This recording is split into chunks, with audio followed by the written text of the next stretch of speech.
কোরআনুল কারীমের মধ্যে আছে উলাইকা ইউসারিউনা ফিল খায়রাত ওয়া হুম লাহা সাবিকুন। আল্লাহ তাআলা বলেন, আমার প্রিয় বান্দাগণ কল্যাণের কাজে প্রতিযোগিতা করছে এবং প্রতিযোগিতা করতে করতে শেষ পর্যন্ত জান্নাতের রাস্তায় এগিয়েই গেছে, জান্নাতের রাস্তায় পৌঁছেই গেছে। এজন্য নিয়ম হলো নেকি অর্জনের প্রতিযোগিতা করা, প্রতিযোগিতা করা। হযরত ওমর রাদিয়াল্লাহু তাআলা আনহু আজীবন তিনি চেষ্টা করছেন আমলের দিক থেকে, সাদাকার দিক থেকে, সব ক্ষেত্রে উনার চেষ্টা ছিল হযরত আবু বকর সিদ্দিক রাদিয়াল্লাহু তাআলা আনহু উনাকে ডিঙ্গাইবার খুব চেষ্টা করতেন। বহু চেষ্টা করে তাবুকের যুদ্ধের পরেও সর্বশেষ তিনি ঘোষণা দিয়েছেন হযরত আবু বকর সিদ্দিককে যে লা ইউসাবিকুকা আহাদুন, না আসলে আবু বকর বাস্তবিক অর্থে তোমাকে কেউ ডিঙ্গাইতে পারবে না, নেকিতে তোমারে আগানো কঠিন, তোমার চাইতে আগে বাড়া কঠিন। অর্থাৎ সমস্ত নেক আমলের ক্ষেত্রে সাহাবায়ে কেরামের মধ্যে আবু বকর রাদিয়াল্লাহু তাআলা আনহু ছিলেন শীর্ষে। নবীজি সাল্লাল্লাহু আলাইহি ওয়াসাল্লাম কিতাবের মধ্যে আছে, নবীজি সাল্লাল্লাহু আলাইহি সাল্লাম একদিন আসরের নামাজের পরে সাহাবায়ে কেরামের সামনে জিজ্ঞেস করতেছিলেন যে আজকে তোমাদের মধ্যে নফল রোজা রেখেছো কে? হযরত আবু বকর সিদ্দিক রাদিয়াল্লাহু তাআলা আনহু বললেন, আমি, আনা। নবীজি বললেন, আজকে কারো জানাজার নামাজ পড়ছো এমন আছো কে? নবীজি সাহাবী আবু বকর সিদ্দিক বলেন, আনা, আমি। নবীজি বললেন, আজকে কোনো অসুস্থ রোগী তার সেবা শুশ্রূষা করতে গেছো এমন কে? আবু বকর সিদ্দিক রাদিয়াল্লাহু তাআলা আনহু তিনি বললেন, আমি। নবীজি বললেন, আজকে কিছু টাকা পয়সা সামান্য হলেও আল্লাহর রাস্তায় সাদকা করছো কে? আবু বকর সিদ্দিক রাদিয়াল্লাহু তাআলা আনহু বললেন, আমি। নবীজি সাল্লাল্লাহু আলাইহি সাল্লাম বললেন, হায়, এত গুণ যার একদিনে একসাথ হইছে সে তো জান্নাতে চলেই গেছে।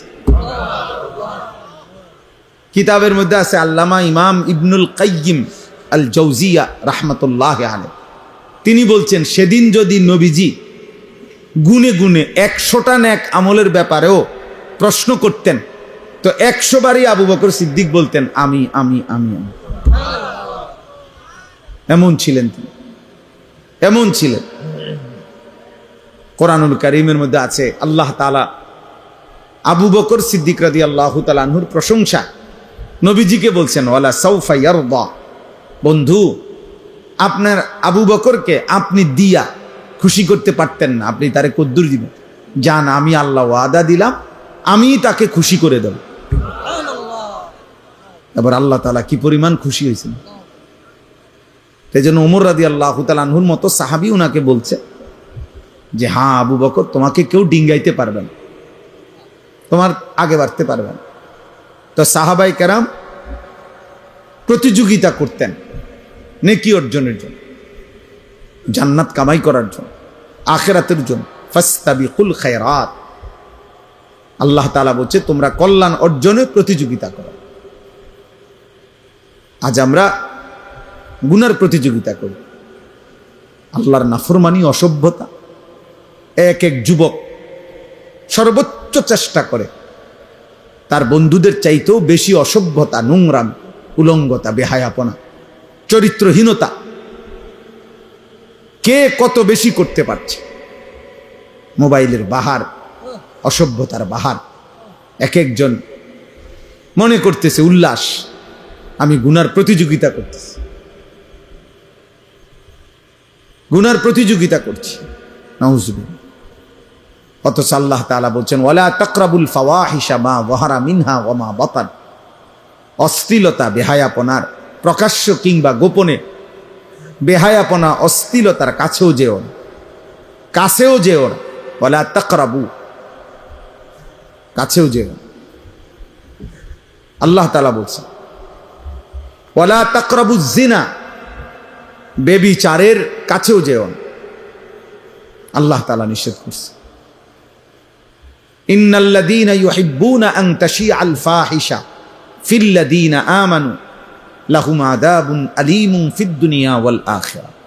আল্লাহ তাআলা বলেন, নিশ্চয়ই যাদের দ্বারা ঈমানদারদের সমাজে অশ্লীলতা ছড়িয়ে পড়ে, ছেলে মেয়ে নারী পুরুষের অবাধ মেলামেশা যেই সমাজে যাদের দ্বারা ছড়িয়ে পড়ে, আল্লাহ বলেন আমি ওয়াদা দিচ্ছি তাদেরকে আমি দুনিয়াতেও আখিরাতেও নিকৃষ্ট আযাব দেব।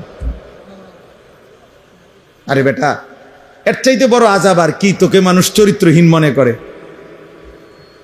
তোরে মানুষ জুয়ারি মনে করে, তোরে মানুষে নেশাখোর ফুট্টাখোর মনে করে, এর চাইতে বড় লানত তোর জীবনে আর কি? তোরে মনে করে মানুষ যে নারীর পিছনে ঘোরে, জেনা ব্যভিচারের আড্ডায় ঘোরে, তো এর চাইতে বড় লানত অপমান আর কি? কিন্তু ওই যে কিছু মানুষের এমন হয় যে জুতা দিয়া পিটলো এর শরম লাগে না, বুঝেন না? এই নির্লজ্জ বেহায়া, তার তো শরমই নাই। এই জন্য মূলত বিবেকবানের জন্য এটাই সবচেয়ে বড় অপমান যে লোকে তাকে নিকৃষ্টভাবে, চরিত্রহীনভাবে লম্পট মনে করে, বদমাইশ মনে করে, অসৎ মনে করে। এই পৃথিবীর যেই কোনো মানুষ অসৎ, চরিত্রহীন, পাপীকে ঘৃণা করে, পাশ কাটে, এড়িয়ে চলে। ইচ্ছা করে কেউ অসভ্য বেহায়ার সাথে চলতে চায় না। মানুষ যেমন রাস্তার কুকুরকে পাশ কাইটা চলে, চরিত্রহীন লম্পটকেও, বেহায়াকেও মানুষ পাশ কাইটা চলে। এটাই বাস্তব, এটাই সত্য কথা। এই জন্য বাবা, চাচা, ভাই, নওজোয়ান, কিশোর, আত্ম উপলব্ধি, বিবেকের বোঝাপড়া, নিজের সাথে নিজের বোঝাপড়া অনেক বড় নিয়ামত। যে আমি আমাকে আন্দাজ করতে পারি কিনা যে মানুষ আমাকে কি মনে করে, এতটুকু বুঝ দিমাগ যার কাজ করে, এর দূর উপলব্ধি যার আছে, সে মানুষ। যার এই উপলব্ধি নাই যে এটা কি মানায় না মানায় না, অনেক ছেলে আছো তোমরা এটা বুঝো না, এইটা হুজুর, ইমাম সাহেব, আলেম, নামাজি ব্যক্তি, পর্দানশীল নারী, হ্যাঁ বয়স্ক মানুষ, আমার চাচা দাদার বয়সী মানুষ, ইত্যাদি ইত্যাদি, কোনো কিছুতেই যার গুনার মধ্যে কোনো পরিবর্তন নেই, এক তালে সে আছে এই গান, বাদ্য, মোবাইল, নাটক, সিনেমা, বেনামাজি জীবন, এই তামাশা নিয়ে। তাহলে এই লোক, তার তো আসলে বিবেক, বুদ্ধি, বোধ কাজ করে না, কাজ করে না। এ তো কোনোভাবেই মানুষ হইতে পারে। এজন্য আত্ম উপলব্ধি অনেক বড় সম্পদ, নেয়ামত, যে আমি আমাকে বুঝা, উপলব্ধি করা। এজন্য আল্লাহ তাআলা কাউকে যখন চূড়ান্ত শাস্তি দেয় দুনিয়াতে, কোনো মানুষের উপরে, তাফসিরে আছে, কোনো মানুষের উপরে আল্লাহর দুনিয়াতে সবচেয়ে বড় শাস্তি কি? দুনিয়াতে সবচেয়ে বড় শাস্তি তাকে আত্মপরিচয় ভুলায় দেওয়া। আল্লাহ তাআলা ফাআনসাহুম আনফুসাহুম, এইটা হলো কোন মানুষের প্রতি আল্লাহর সবচেয়ে বড় আযাব, দুনিয়াতে শাস্তি। আল্লাহ বলেন তুমি যদি আমাকে ভুলে যাও, গুনাহ আর নাফরমানিতে লিপ্ত হয়েও, তো আমি একদিন তোমাকে তোমার আত্মপরিচয় ভুলিয়ে দেব। ফাআনসাহুম আনফুসাহুম আই ফাআনসাহুম আখিরাতাহুম, আমি তোমাকে তোমার গন্তব্য, মঞ্জিল, আখিরাত ভুলায় দেব। ফাআনসাহুম মাসালিহাহুম, কি করলে, কি পথে চললে তোমার কল্যাণ, আমি তা ভুলায় দেব। আমি আল্লাহ যাকে পথ ভোলা করে দেব তাকে হেদায়েত দিবে কি? নবীজি দোয়া করতেন, আল্লাহুম্মা লা মানিআ লিমা আ'তাইত ওয়া লা মু'তিয়া লিমা মানা'ত। আয় আল্লাহ, আপনি দিলে বাধা দিবে কে, আপনি না দিলে দেবে কে? নবীজি দোয়া করতেন, আরে খুতবার মধ্যে বলতেন, মান ইয়াহদিহিল্লাহ ফালা মুদিল্লা লাহু ওয়া মান ইউদ্লিলহু ফালা হাদিয়া লাহু। আমরা বক্তারা, ওয়াইজরা, ইমাম সাহেবরা সবাই ওয়াজ শুরুর আগে খুতবার মধ্যে এটা বলে। অর্থ কি? আল্লাহ যাকে হেদায়েত দেয় তাকে পথভ্রষ্ট কেউ করতে পারবে না, আল্লাহ যাকে গুমরাহ পথ হারা করে দেয় তাকে কেউ হেদায়েত দিতে পারবে। এই জন্য নাফরমান, তুমি সেজদা দাও না, নামাজ পড়ো না, আরে বেটা তোর মালিক তোর সেজদা চায় না। আল্লাহ তাআলা যেন বলে, ঠিক আছে বান্দা, আর কয়েকটা জানোয়ারও খায়, তুই জানোয়ারও খা, সেজদাবিহীন তো আমার আরো জানোয়ার আছে, ওই জানোয়ারদের সাথে তুইও একটা জানোয়ার, তো ঠিক আছে বেটা খা। কুকুর বিড়াল খাইলে আর তুই খাইতে সমস্যা কি? ঠিক আছে, যেহেতু সেজদা ছাড়াও আমি আরো অনেক জানোয়ারকে খাওয়াই, তো তোমার মতো দুই একটা জানোয়ার খাওয়াইলে আর অসুবিধা, সমস্যা কোথায়? এজন্য আত্ম উপলব্ধি চাই। এই মাহফিল, এই ওয়াজ, কোরআন সুন্নাহর এই আলোচনা দিল জাগাইতে চায়। আল্লাহ তাআলা কোরআনুল কারীমের মধ্যে বলছে, নাফরমান মূলত তাদের চোখ অন্ধ না, ওয়ালাকিন তা'মাল কুলুব, তাদের অন্তর অন্ধকার, অন্ধ, তাদের দিল অন্ধ, ভেতরের অন্তর চক্ষু মরে গেছে। গুনাহ, আল্লাহর নাফরমানির ধারাবাহিকতা দিল মাইরা ফেলছে। চোখে তো দেখে মনে হয়, কিন্তু দিল মুর্দা হয়ে যাওয়ার কারণে ওই চোখ যা উচিত দেখার তা দেখে না, এই কান ঠিক যা শোনা উচিত তা আর শুনে না, কারণ দিল অন্ধকার হওয়ার কারণে যা প্রকৃত অর্থে কল্যাণকর নাফরমানের চোখ আর তা দেখেও না, কানে শুনেও না, তা দিমাগে উপলব্ধিও করে। এটাই আল্লাহ তাআলা বলছে, লাহুম কুলুবুল লা ইয়াফকাহুনা বিহা ওয়া লাহুম আযানুন লা ইয়াসমাউনা বিহা ওয়া লাহুম আ'য়ুনুন লা ইউবসিরুনা বিহা। আল্লাহ বলে নাফরমান তার অন্তর আছে কিছুই বোঝে না, কান আছে শুনে না, চোখ আছে দেখে না। আসলে তো দেখে, মানে কি দেখে না? ওই যে দিল মরে যাওয়ার কারণে যা তার জন্য কল্যাণ এটাই সে দেখে না, এটাই সে বুঝে না, শুনে না। আল্লাহ বলেন উলাইকা কাল আনআম, এরা হচ্ছে জানোয়ারের মতো। এটা ঠিকের লেগে বসে না, এটা কোরআন শরীফের আয়াতের অর্থ, বুঝেন নাই শফিক ভাই? এটা কোনো কি আপনি ঠিকের লেগে কি আপনি ঠিক কইলে এই অর্থ, আর আপনি ঠিক না কইলে অন্য অর্থ না, এটা আপনি ব্যাঠিক কইলেও অর্থ এটাই।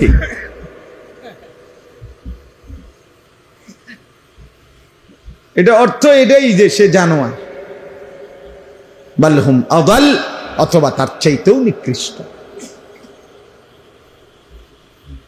এজন্য দিল জাগানো, সুম্মা তালিনু জুলুদুহুম ওয়া কুলুবুহুম ইলা যিকরিল্লাহ।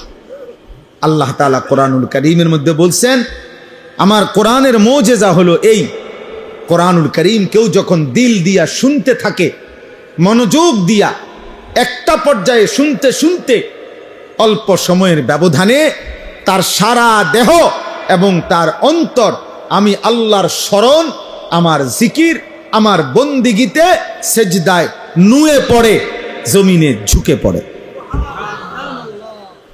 কেউ যদি আমার কথা, আমার কোরআন মনোযোগ দিয়ে শুনতে থাকে, এই যে ওয়াকুলুবুহুম, দিল পর্যন্ত আল্লাহর দিকে ঝুঁকে যায়, সারা দেহ আল্লাহর প্রতি ঝুঁকে যায়, এটা কোরআনের মুজিজা।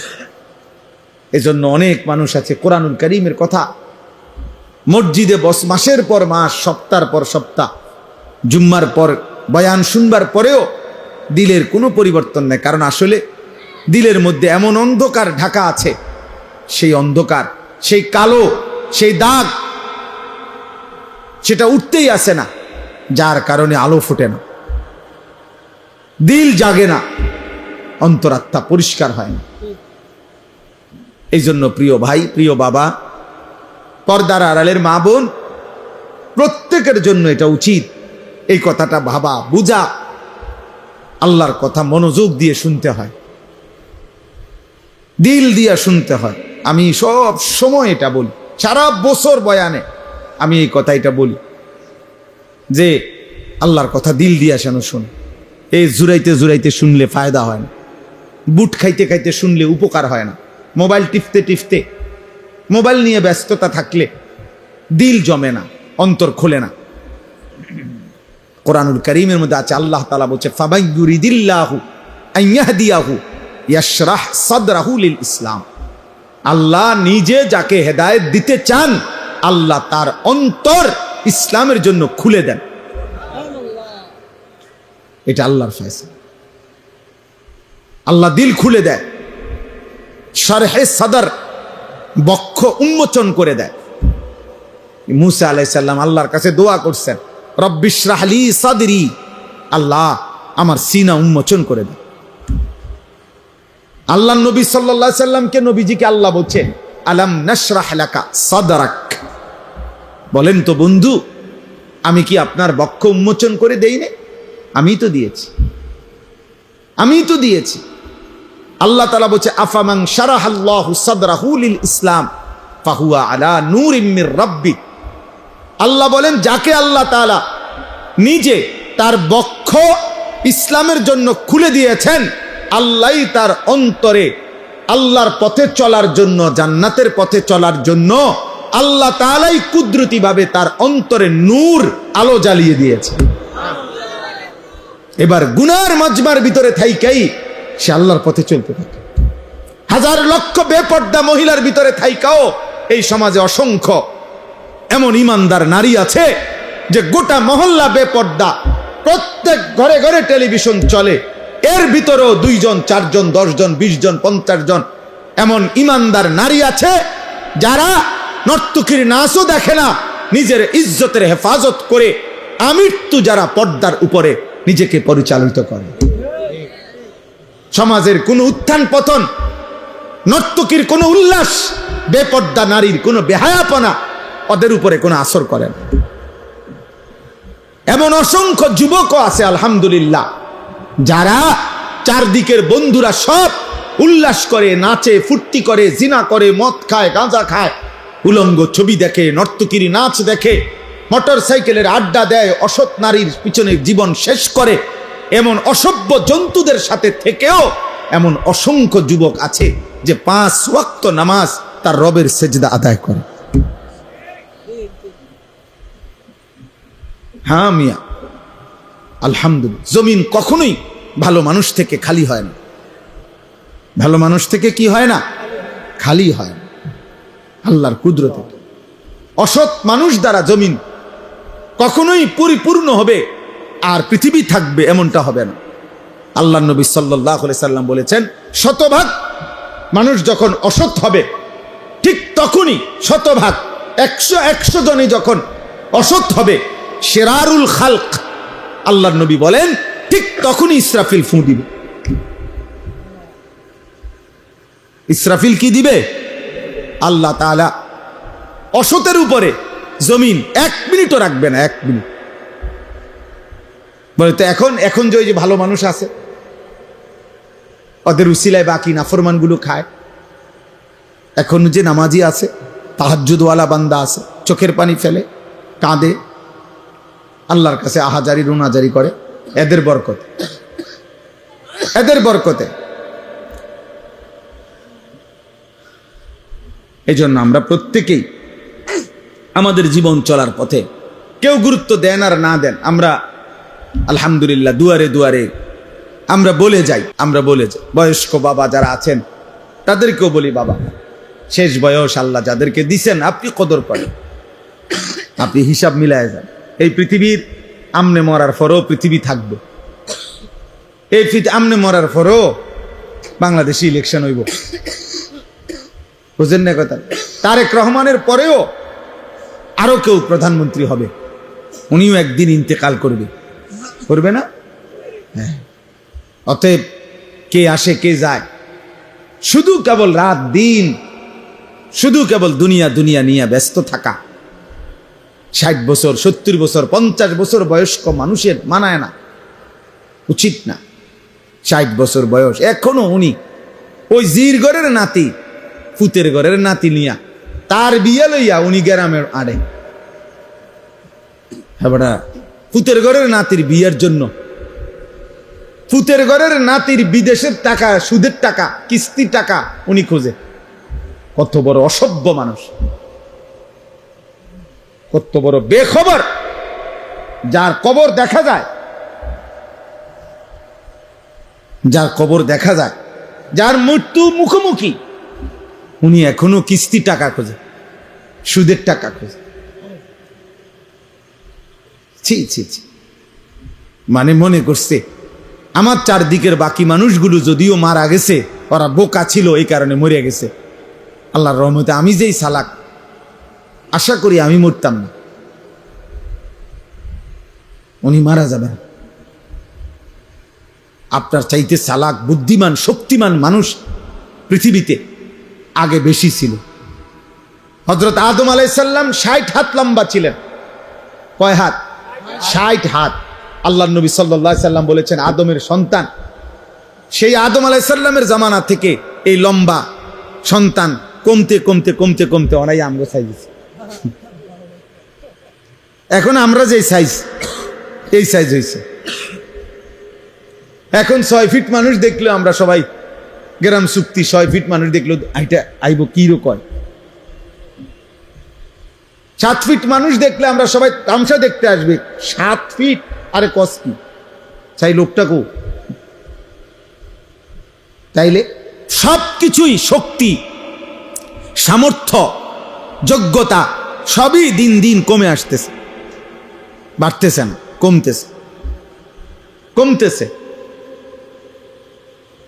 তাইলে আমাদের চাইতে শক্তিধর, আওয়ালাম ইয়ালাম আন্নাল্লাহা কাদ আহলাকা মিন ক্বাবলিহি মিনাল কুরুনি মান হুয়া আশাদ্দু মিনহু কুওয়াতান ওয়া আকসারু জামআ।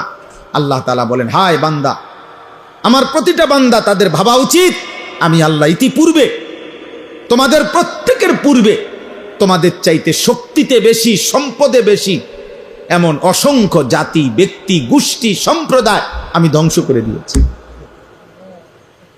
আমি 40 হাত লম্বা মানুষ, আজ জাতি ধ্বংস করে দিয়েছি। 300 বছর, 350 বছর, 400 বছর হায়াত পাইতো যারা, এমন দীর্ঘ হায়াতওয়ালা মানুষকে আমি ধ্বংস করে দিয়েছি। উঁচা পাহাড়ের উপরে যারা আস্তা পাথর হাত দিয়ে আইনা, আলগি দিয়া আইনা যারা বাড়ি বানাইতো, ওয়া সামুদাল্লাযীনা জাবুস সাখরা বিল ওয়াদ। আল্লাহ তাআলা বলে এত শক্তিশালী জাতি সামুদ জাতি, আমি তাদেরকে ধ্বংস করে দিয়েছি, ধ্বংস করে দিয়েছি।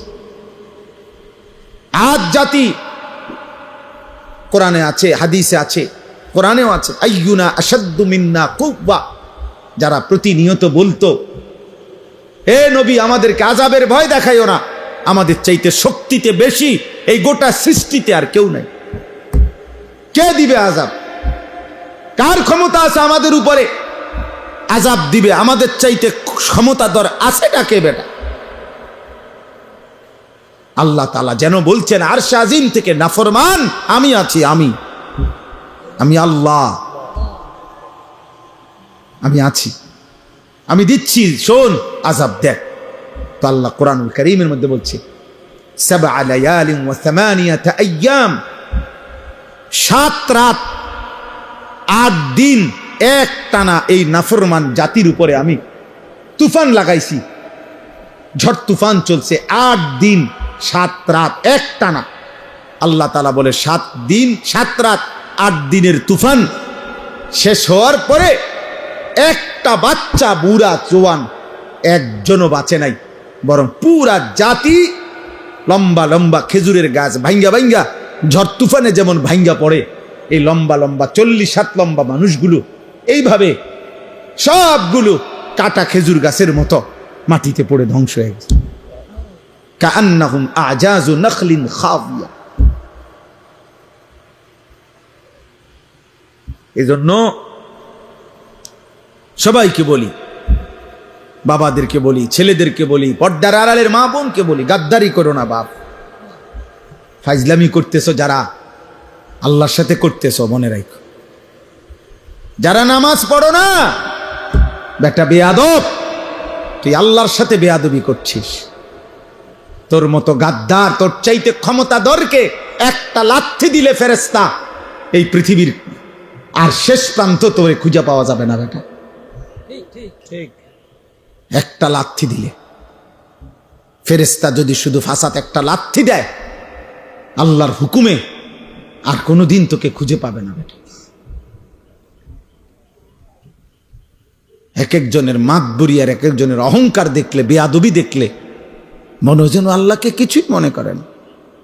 বেটা কির আজান, বেটা কির নামাজ, যা বেটা যা বেটা, এই সমস্ত হুজুরদের কথা বেটা বাদ দে, খাল্লি বাল্লি। ঠিক আছে বেটা, হুজুরদেরকে বাদ দিয়া, আলেমদের কথা বাদ দিয়ে, আল্লাহর কোরআন রাসূলের সুন্নাহ বাদ দিয়ে কি ভোগ করছো? আহামরি কি দুনিয়া ভোগ? 8 ঘন্টা লাগাইয়া সে আড্ডা দিছে জিঙ্গালে। আমি বহুত ছেলে কি করছো? 1 প্লেট চটপুটি খাইছে। বলদ, 1 প্লেট চটপুটি খাইতে বুঝি 8 ঘন্টা মানুষ সময় নষ্ট করে? কামলা, বুঝলেন নাই কথাটা? এই দূরে অনেক মুরব্বী মানুষরা 4 ঘন্টা চা দোয়ানে গপ মারছে। চাচা কিটছেন এতক্ষণে? 1 কাপ চা 2 বিস্কুট খাইছে। 4 ঘন্টা লাগাইয়া, 4 ঘন্টা লাগাইয়া চাচা মিয়া এই বিস্কুট 2 খাইছেন। আপনি যদি 4 ঘন্টা যদি একটা আতি খাইয়া লাইতেন তো মনটারে বুঝাইতাম যে বেটা আতির গোস্ত খাইয়া লাইছে, একটা আস্তা মহিষ খাইয়া লাইছে, তত মনটারে বুঝাইতাম যাক মাশাআল্লাহ দুনিয়া ভোগ করছে। কি ও তাহলে তো একটা মনটারে বন 2 খাইছে।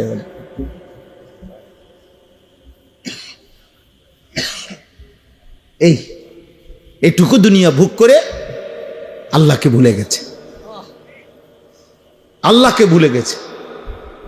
ছি ছি ছি ছি, সামান্য এইটুকু দুনিয়ার জন্য আল্লাহকে ভুলে যাওয়া, এটা বোকামি ছাড়া আর কিছু না। আল্লাহ বলছে বান্দা, আল্লাহকুমুত তাকাসুর হাত্তা যুরতুমুল মাকাবির। দুনিয়ার নেশা তোমাদেরকে আখিরাত ভুলাইয়া দিল, কিন্তু যত ভুলেই থাকো না কেন এই কথা মনে রেখো, একদিন তোমাকে কবরস্থানেই পৌঁছতে হবে। এখানে সূরা বাকারাতে আছে, আল্লাহ তাআলা বলে, কোরআনুল কারীমের সূরা বাকারাতে আছে, ইহুদিরা, কাফেররা, মুশরিকরা চাইতো লাউ ইউআম্মারু আলফা সানা, যদি তাদেরকে 1000 বছর হায়াত দিত কতই না ভালো হইতো, পৃথিবী ভোগ করত। আল্লাহ তাআলা বলেন, হে নাফরমান, এই যে পাইছি দেখছেন একবারে জেন্দে উল্টাইছে, এই যে এই পৃষ্ঠাটাই, ইয়াওয়াদ্দু আহাদুহুম লাউ ইউআম্মারু আলফা সানা। আল্লাহ তাআলা বলেন নাফরমান আল্লাহর চায় সে যদি 1000 বছর হায়াত পাইত। আল্লাহ বলেন, আরে বলো, ওমা হুয়া বিমুজাহজিহি মিনাল আযাবি আন ইউআম্মার, তুমি আগে এটা বলো 1000 বছর না 10,000 বছরও যদি হায়াত পাও, এরপরেও মৃত্যু তো তোমাকে বরণ করতেই হবে, তো আযাবকে তুমি থামাইবা কেন? বাঁচতে বাঁচতে নয়তো 1000 বছরই বাঁচলা আর কি, এরপরেও কি মরতা না? কথা বলে না? এরপরেও কি আযাবের মুখোমুখি হইতা না? তাহলে যে সত্য নিশ্চিত গ্রহণ করতেই হবে, তাকে ভুলে থাকা কেন? বুঝো নাই বাবা? তুমি আগে এটা বুঝ করো। আমার কথা হলো, তোমরা যারা নামাজ পড়ো না, তোমাদের চেহারা দেখলেই তো বোঝা যায় বেনামাজি বেশি। তো তোমরা বাবা এটা বলো, তোমরা যারা ভাবতেছো, তুমি যুক্তিতে তোমার বিবেকের সাথে বোঝাপড়া করো। তুমি যদি মনে করো আর অনেক দিন বাঁচবা, তো সেটা কয় দিন? 1000 বছর? আল্লাহ বলছে 1000 বছরই বাঁচো, ঠিক আছে, কিন্তু এরপরও বলো 1000 বছর পরে হইল তুমি আল্লাহর আযাব থেকে নিজেকে রক্ষা করতে পারবা কিনা বল। তো তাইলে আর লাভ কি? 1000 বছর পরে হইলেও তো ওই মালিকের কাছেই ধরা দিতে হবে না, তো আর লাভ হইল কি? হে ধরা যেহেতু নিশ্চিত, আল্লাহর কাছে ফেরা যেহেতু নিশ্চিত, মৃত্যু যেহেতু নিশ্চিত, তাইলে এটাকে গ্রহণ করা এটাই উচিত। গত পরশুদিন আমি আমার শায়েখ আল্লামা মুফতি মুশতাকুন নবী কাসেমি হুজুরের সাথে বরিশাল ছিলাম, মাফ। তো ওইখানে একজন ডিআইজি সাহেব পুলিশের ঊর্ধ্বতন কর্মকর্তা, উনি একটা সুন্দর কথা বলছেন, ভাল লাগছে।